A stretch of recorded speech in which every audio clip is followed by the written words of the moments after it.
concerns that your commentary about things you have described as common sense or your observations could in any way interfere with the thorough investigation of the crash? No, I think they'll do an investigation. It'll probably come out the way I said it. I like to put it up front. I'm so tired of listening to things happen to our country and then people say we'll do an investigation and 3 years later they come out with a report that nobody looks at. Especially, not in all cases can you do that, but in this case, you know, you had a helicopter that was, the Black Hawk was too high.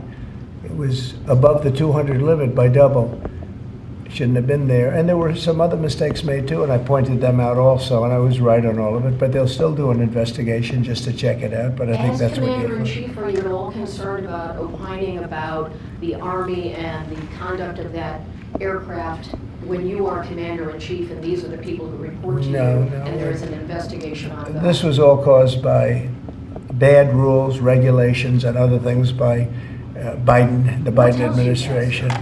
And when you look at the way they ran things, in fact, if you look, we hired, one of the first things I told them to do, I said, get talented people in those beautiful towers overlooking runways.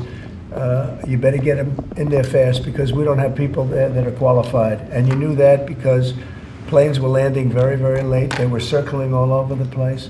People relying on that as safety, are you suggesting there's an ongoing risk? No, I think there's very little risk, but I think that we have to make sure that this never happens again. Very, very little risk. Yes, sir.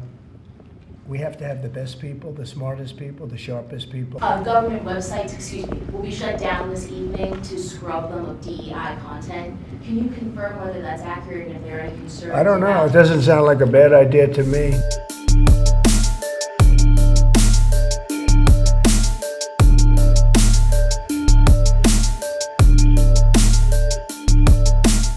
President Trump is telling us that air traffic control towers are staffed with unqualified controllers, these DEI hires who never should have been brought on. Then it's not safe to fly commercially, is it?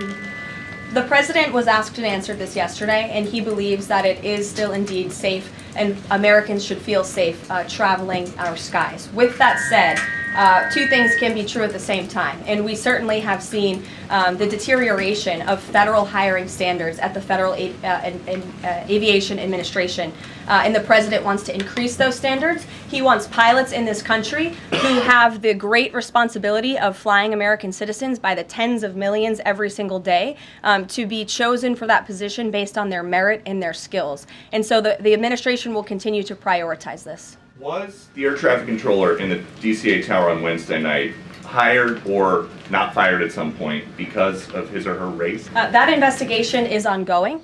And so when we have updates on the exact individuals who were involved in the collision, including the air traffic controller, also the pilots of the helicopter and others, we will confirm those. I don't want to confirm names from this podium today. We're not in a position to do that. And we have directed all federal agencies to comply with that policy as well.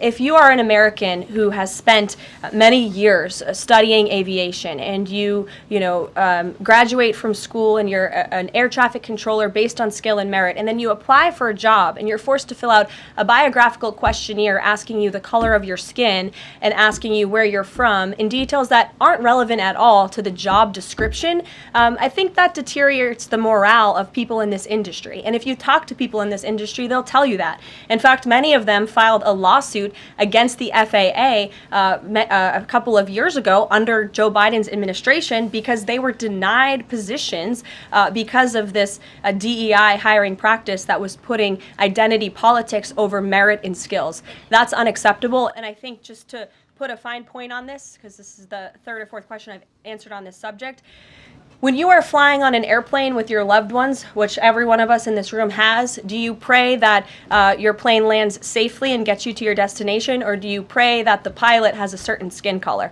I think we all know the answer to that question, and as President Trump said yesterday, it's common sense. What matters to this president and this administration is how well you can do your job, and the American people agree with that sentiment.